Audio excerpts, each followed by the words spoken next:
नमस्कार, स्वागत है आपका दृष्टि न्यूज उत्तराखंड में। मैं आपके साथ संदीप पोईवाल। जैसे कि आपको पता है, निकाय चुनाव चल रहे हैं और सरगर्मी तेज होती जा रही है। उसी तरीके से प्रत्याशियों ने अपनी भी चाल तेज कर दी है। ऐसे में ही वार्ड नंबर 11 पहुंचे हैं, अशोकनगर बुचड़ी फाटक, जहां पर आप देख सकते हैं कार्यालय उद्घाटन हुआ है और चुनाव चिन्ह इनका मिला है टॉर्च। और ये किन्हें मिला है चुनाव चिन्ह टॉर्च, हम आपको बता देते हैं, चतुर सिंह रावत। तो चतुर सिंह रावत जी से बात करते हैं कि जैसे कि ये एक फौजी रहे हुए हैं, सिपाही रहे हुए हैं। अगर जो अशोकनगर की हम बात बताएं तो ऑलमोस्ट पूर्व सैनिकों की ये कॉलोनी है और जो ये पूर्व सैनिक हैं इनके बच्चे भी फौज में ही है। ऐसे में राजनीति में क्यों आए, तो चतुर सिंह रावत जी हमारे साथ हैं। चतुर सिंह रावत जी, सबसे पहला सवाल, फौज की सेवा करके आए, राजनीति में क्यों मन बना आपका? राजनीति में इसलिए मन बना कि कुछ समस्याएं थी, जो है लोगों के विकास के संबंधी समस्याएं, बहुत सारी चीजें फेस करनी पड़ती लोगों की। छोटी मोटी चीजों का मैंने देखा, भाई ठीक है, सेवा तो कर ही ली है, फौज की सेवा भी कर ली है, और सिविल में भी मैंने कम से कम 15 साल किया है यहाँ पे। तो एटीएम फील्ड में भी था मैं, वहाँ पे मैनेजर था, उसमें भी मैंने वहाँ काफ़ी अच्छा प्रदर्शन किया वहाँ पे भी। तो उसके बाद जो है मैंने सोचा ठीक है, लोगों की जनता के उसमें जनता ने बोला कि आप जो है लड़ो, हम आपके साथ हैं। तो मैंने कहा ठीक है, जनता के मांग के ऊपर मैं खुद, मेरा कोई डिसीजन नहीं था, जनता की मांग को देखते हुए उन्होंने बोला कि आप भी खड़े हो जाओ। मैंने कहा ठीक है, जैसे आप लोगों का सहयोग मिलेगा तो हम खड़े हो जाते हैं। फिर समस्याएं कई हैं, बड़ी बड़ी समस्याएं, लेकिन ये जो विधायक सांसद नहीं करा पाते, छोटी मोटी जगह समस्याएं, कोई छोटा कहीं कहीं पानी का है, कहीं पे छोटे पे हैं, कागज पत्र से संबंधित कार्य हैं लोगों के। मैंने ये व्यवस्था भी रखी है कि आप जब भी आगे जाके किसी का फॉर्म भरने के लिए किसी के पास जाता है, बैंक किसी के चक्कर काटता है, हम खुद फ्री ऑफ कॉस्ट भरेंगे उसका फॉर्म। कल की डेट में जो हर साल रिन्यूअल होते हैं लाइफ सर्टिफिकेट, हम उनको फ्री ऑफ कॉस्ट वो करेंगे, सेवा देंगे। जब तक हमें नए भी चुने जाएंगे तब भी हम उनको सेवा देंगे, ऐसे कोई वो नहीं है। एम हमारा ये है कि विकास की तरफ छोटे मोटे जो पॉइंट रह रहे हैं, अगर हमारे से फंड की व्यवस्था नहीं हो पाती, नहीं मिलता फंड, तो हम दूसरे एनजीओ, कई संगठन हैं, उनसे मदद लेके कार्य छोटे मोटे काम करवा सकते हैं हम। वैसे तो इस बार के चुनाव में देखा जा रहा है कि बहुत सारे प्रत्याशियों को जो जनता का प्यार मिल रहा है और जनता उन्हें चुनाव में खड़ा कर रही है, क्योंकि अच्छे व्यक्ति की राजनीति में बहुत ज्यादा जरूरत है। वार्ड नंबर 11 अशोकनगर बुचड़ी फाटक से चतुर सिंह जी को जनता ने खड़ा किया है चुनाव में, क्योंकि इनका कोई इरादा नहीं था। चतुर सिंह जी, जितने भी प्रत्याशी हम हैं वो समस्या मान रहे हैं जल भराव की, बिजली की, पानी की। ये एक योजना के अंतर्गत आती है, लेकिन वास्तविकता जो सभासद बनते हैं उनका दायित्व क्या है? उनका दायित्व, मेन दायित्व होता है कि क्षेत्र की जनता के जितने भी हैं, जन्म प्रमाण पत्र, मृत्यु प्रमाण पत्र, इनका काम साइन उन कराना, ये उनकी दिक्कतें करना, कचहरी में कोई फॉर्म की समस्या है इनको दूर करना, करेक्टर सर्टिफिकेट है बच्चों के, अस्थायी निवास प्रमाण पत्र की व्यवस्था करना, कहाँ से लाइसेंस बनाना है, एसडीएम से साइन करवाना, ये सारी व्यवस्था सभासद करा सकता है। बाकी क्षेत्र का भी काम करा सकता है अगर वो इस लायक होता है। उसका अगर सबसे बड़ा शिक्षित होना जरूरी है, और सबसे बड़ी चीज है ईमानदारी। आपका जो फंड आता है, हर जो व्यक्ति जो है समझदार है, ईमानदार है, हर गली से लेकर भाई समस्या क्या है, एक एक आदमी लेकर कि भाई आपके यहाँ का मेन समस्या क्या है। छोटी मोटी समस्याएं जो हमारे लेवल तक होती हैं, हमारे लेवल की नहीं होगी, आगे शासन स्तर पे बात की जाएगी। छोटी मोटी समस्याएं हम लोग जो है लोगों को इकट्ठा करके, भाई ये चीज़ का फंड है, आप सारी व्यवस्थाएं ओपन करके ये चीज़ है। नहीं तो मुझे कोई पद की लालसा है यहाँ पे, ना कुछ, ना मैंने कोई घर बनाना, ना कोई करना है। तो इस सारी व्यवस्था को हम आराम से कर सके, इसलिए मैं जो है चाहता हूँ कि भाई बाकी टाइम जो है जनता के बीच में जो है अपना काम कर सकूँ। वैसे ये बात जरूरी है कि शिक्षक होना बहुत जरूरी है, क्योंकि अगर जो शिक्षक होगा तो आदमी जाके कहीं पे भी भिड़ सकता है, क्योंकि कागज की कार्रवाई बहुत जरूरी है। तो आपकी शैक्षिक की योग्यता पे हम बात कर लेते हैं। क्या आपकी शिक्षा और दीक्षा है? मैंने ग्रेजुएशन किया हुआ है, इंटर भी मैंने आर्मी से किया हुआ है, और उसके बाद ग्रेजुएशन का सर्टिफिकेट आर्मी से मिलता है हमें। बाकी मैंने जो है फौजी परिवेश में मैं रहा हूँ, मेरे फादर भी इसमें एमईएस में थे, मिलिट्री इंजीनियर सर्विस में थे। तो मैं ज़्यादातर 7 साल से मैं पूरे जो है पहाड़ से निकल करके यही मेरठ टूरठ सभी जगह सारे क्षेत्र मैंने घूमे हुए हैं। वैसे तो अगर तो अशोकनगर की बात करें, पूरा क्षेत्र जो है पूर्व सैनिकों का है, और आपका वार्ड नंबर 11 में भी आप भी सैनिक है।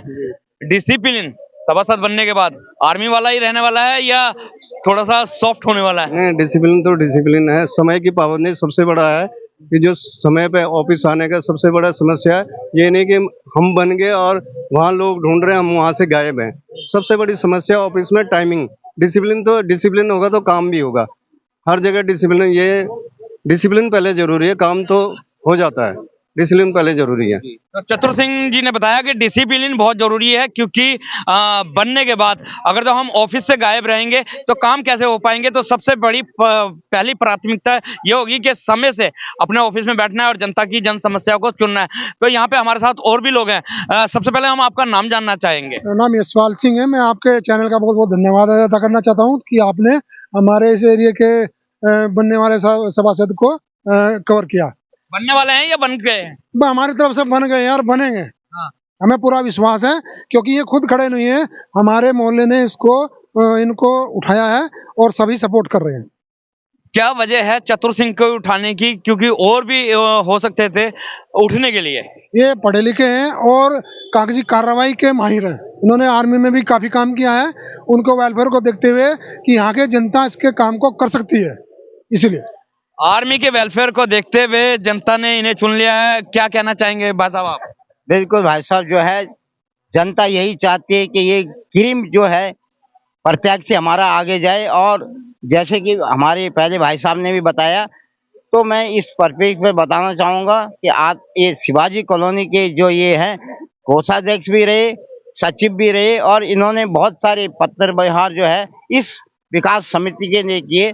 तो हमें इनसे यही आशा है कि ये जब आगे बनेंगे तो नगर पंचायत ढंडेरा के जो चेयरमैन है उनसे जो बजट उनके पास आएगा उसको अपने पास इस 11 नंबर वार्ड के लिए खींच के लाएंगे, और 11 नंबर वार्ड के विकास ही हमारी प्राथमिकता होगी। तो हम इनसे यही उम्मीद करते हैं कि 11 नंबर का विकास ये करेंगे।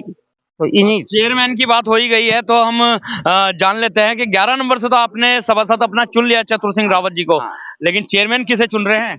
चेयरमैन देखो जी, पूरा एक मत होके जो है सबने, जिस तरह से ये चतर सिंह जी बोल रहे हैं, ऐसे जो है चेयरमैन भी सारी जनता ने एक मत होके जो है अपने आप उठाया है। और वो है हमारे भाई सतीश भाई जी, वो भी खुद नहीं उठे, उनको भी जो है उठाया गया है। और सारा एक मत होके, ये नहीं कोई एक समाज नहीं, सर्व समाज से उनको जो है बोला जाता है परिवर्तन जो है प्रकृति का नियम है। इस बार जनता ने जो ये परिवर्तन किया है कि वहां से सतीश नेगी जी को उठा दिया और 11 नंबर वार्ड से चतुर सिंह रावत जी को उठा दिया। तो क्यों जनता ने ये परिवर्तन की राह अपनाई है? ऐसा देखा गया है कि जो है जो सरकारें भी है वो किसी एक आदमी के ओर झुकती हैं, और जनता या कर्मठ आदमी को पूछ नहीं होती है। कोई भी जो बात होती है तब होती है जब एक कर्मठ और जुझारू आदमी की जो है बात नहीं होती। इसी के लिए जो है जनता ने खुद बोला कि जो हमारे सतीश भाई थे वो 20 सालों से जो है भारतीय जनता पार्टी में लगे हुए थे, लेकिन उनको सरकार ने पूछा नहीं, भारतीय जनता पार्टी ने पूछा नहीं। इसलिए जनता ने खुद बोला कि आप जो है उठो, हम तुम्हारे साथ हैं। और आशा ही नहीं, मुझे पूर्ण विश्वास है कि हमारे सतीश भाई जो है इस सीट को बहुत ही ज्यादा बहुमत से जीतेंगे। तो अशोकनगर की जनता ने चेयरमैन भी चुन लिया है और अलग अलग वार्ड से अपने प्रत्याशियों को सभासद में भी पहुंचा दिया है। तो यहाँ पे हमारे साथ और भी लोग हैं, लेकिन इन लोगों से बात करने से पहले हम महिलाओं की बात जान लेते हैं, क्योंकि महिला जो है अपना अहम भूमिका निभाती है इन सब चीजों में। कहना चाहेंगे चतुर सिंह रावत जी के बारे में? अच्छा, ईमानदार आदमी है, कर्मठ आदमी है ना, उनको तो वोट जीतना ही चाहिए। नए आदमी हैं और करेंगे, हमारे कॉलोनी का विकास करेंगे वो, इसलिए उनको सबको सपोर्ट करना चाहिए। चेयरमैन में किसे चुन रहे हैं? अभी चेयरमैन का तो जब चेयरमैन का वो चलेगा ले लीजिए, उसमें बताएंगे। बोर्ड अच्छा होगा तभी तो चुनेंगे जो विकास करेगा। है कि मतलब विकास करने लायक है। कौन है विकास करने लायक? क्योंकि बहुत सारे हैं, मत तो बनाए है ना। अब देखो वो तो टाइम बताएगा ना। वो तो समय बताएगा, लेकिन फिलहाल सभासद। हाँ जी, क्या कहना चाहेंगे? चतुर सिंह रावत को जिताना है। कर्मठ आदमी है, भारी मतों से। भारी मतों से। आप क्या कहना चाहेंगे? हम भी चतुर सिंह को जिताएंगे भारी मतों से। चतुर सिंह रावत को भारी मतों से महिलाओं ने भी जो है जिता दिया है। लेकिन यहाँ पे हमारे साथ बुजुर्ग हैं और कहा जाता है बुजुर्गों की राय बहुत जरूरी होती है, क्योंकि बुजुर्गों के दिशा निर्देश में चलते हैं। तो हमारे साथ सबसे बुजुर्ग यही लग रहे हैं। क्या कहना चाहेंगे चतुर सिंह रावत जी के बारे में? कुछ नहीं कहना चाहता, उनको जिताना है बस। हाँ, उसके अलावा कुछ नहीं, जिताने के अलावा कुछ जिताना है बस। नहीं। अच्छा, चेयरमैन में किसे जिता रहे हैं? चतुर सिंह रावत, और चेयरमैन में सतीश नेगी। सतीश नेगी। सतीश नेगी क्योंकि वो बहुत दिनों से खड़ा हो रखा था,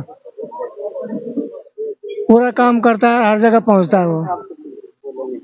तो सुना आपने, चतुर दिखा रहे हैं। और यहाँ पे पूर्व प्रधान बलवंत सिंह भी पहुंच चुके हैं हमारे बीच में। और आपका बलवंत सिंह जी के बारे में बता देते हैं कि जब ये प्रधान थे, अशोकनगर में जो विकास हुआ है वो शायद आज तक नहीं हो पाया। और इस वजह से बलवंत सिंह जी की यहाँ पे अशोकनगर पूजड़ी फाटक में ऐसा है कि जो भी निर्णय होता है बलवंत सिंह रावत जी के पास जरूर जाते हैं। बलवंत सिंह रावत जी, आप पूर्व प्रधान भी रह चुके हैं। हाँ, आप पूर्व प्रधान भी रह गए हैं। क्या दृष्टिकोण है इस बार जो जैसे नगर पंचायत बनी है? बिल्कुल सर, ऐसा है कि इसको अगर मैं प्रधान नहीं बनता तो ये नगर पंचायत बिल्कुल नहीं बनती।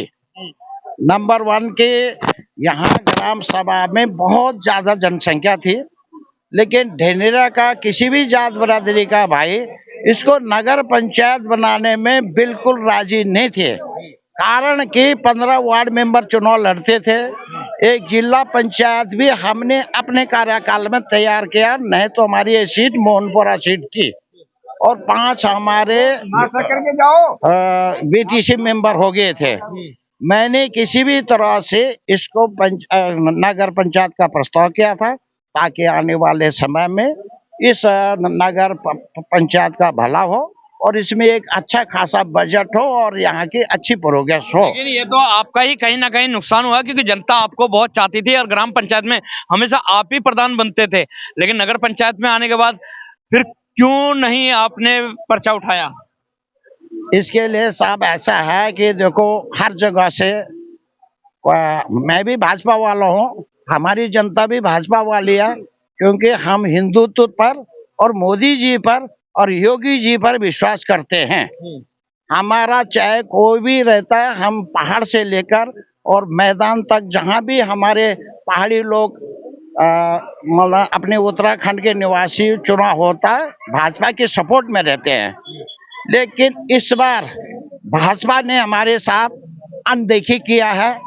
हमारे जो भी नगर पंचायत अध्यक्ष के प्रत्याशी थे, भाजपा से विशेष कार्यकर्ता थे, उन लोगों को सम्मान नहीं दिया गया और ये सारा गड़बड़ देखते हुए मैं इस मैदान में नहीं कूदा, जबकि मेरे इन लोगों से ज्यादा समर्थक बन सकते थे, क्योंकि मैं हर चाहे वो मोहनम भाई हो, चाहे एससी हो, चाहे अदर हो, चाहे पहाड़ी हो, सब जगह मैंने काम किया है। और कहीं ना कहीं कोई भाजपा से बहुत बड़ी गलती हुई कि हमारे बंदों को कोई भी दृष्टि नहीं दी गई है, जहां तक मेरा सवाल है। और ये हम अभी एक सवाल यहाँ पे योगी और मोदी जी के लिए हुआ है। क्या योगी और मोदी जी नाराज नहीं हो जाएंगे क्योंकि आपने खिलाफत करके अपना ही कैंडिडेट खड़ा कर दिया है यहाँ पे? नहीं जी, नाराज तो उनको जरूर होगी, लेकिन हमारा गुस्सा भी उनको जरूर मालूम हो जाएगा कि जो हमारे कोर वोटर थे उनसे हमने अनदेखी किया, और हो सकता है आने वाले समय में वो कभी ऐसी गलती नहीं करेंगे और हमारे आदमी को किसी को भी वो आगे प्रत्याशी बनाएंगे। इसका फायदा हमारी जनता, हमारी कौम को भी होगा और हमारे उत्तराखंड सरकार को भी होगा। अभी जैसे ग्राम पंचायत थी, नहीं काम हो पाए क्योंकि आप भी प्रधान रह चुके हैं। नगर पंचायत में क्या अपेक्षा रख रहे हैं, किस तरीके से कार्य होंगे यहाँ? सर ऐसा, जब मैं प्रधान बना था मेरे पास 1,39,00,000 का बजट आया था टोटली, और जो ये वर्तमान प्रधान था जो कविता देवी, उसके पास 5,11,00,000 का बजट आया था और यहाँ पर किसी प्रकार का काम नहीं हुआ। हमें अपेक्षा है, हमें पूरा विश्वास है, नगर पंचायत अपने द्वारा प्रस्ताव बनाती है और इसके द्वारा अच्छा सा अच्छा बजट हमारी नगर पंचायत तैयार करेगी और इस नगर का उत्थान होगा। चलते चलते एक लास्ट सवाल, वार्ड नंबर 11 से चतुर सिंह रावत जी को तो जनता ने भी बता दिया, आपने भी बता दिया कि सभासद भेज रहे हैं, लेकिन चेयरमैन किसे भेज रहे हैं आप? देखो जी, सभासद तो हमने जो हमारे क्षेत्र में है और सब अपने लोग हैं और इनमें से जो ज्यादा कोशिश करेगा वो इस वार्ड का सभासद बनेगा। और जहां तक हमारा अध्यक्ष पद का है तो मेरे को लगता है इस समय जो पहाड़ी समाज पर्वतीय क्षेत्र का जो हुंकार है, जो उनका अपने जो गुस्सा है, तो उसके लिए सतीश नेगी को यहाँ के लोगों ने चुना है और मैं समझता हूँ सतीश नेगी इसमें कामयाब होगी। और मेरे तरफ से सभी जात बरादरी वाले ढंढेरा के जितने भी कास्ट वाले होंगे, जो भी इस पद के लिए खड़े हैं, मैं सबको शुभकामनाएं देता हूँ। तो सुना आपने, जो पूर्व प्रधान हैं बलवंत सिंह, उन्होंने भी साफ लफ्जों में बोल दिया है कि चेयरमैन पद के लिए सतीश नेगी और वार्ड नंबर 11 से चतुर सिंह रावत। तो बने रहे दृष्टि न्यूज़ में, दिखाते रहेंगे इसी तरीके से चुनाव से जुड़ी खबरें। जब तक के लिए दीजिए इजाजत। जय हिंद, जय भारत, जय उत्तराखंड।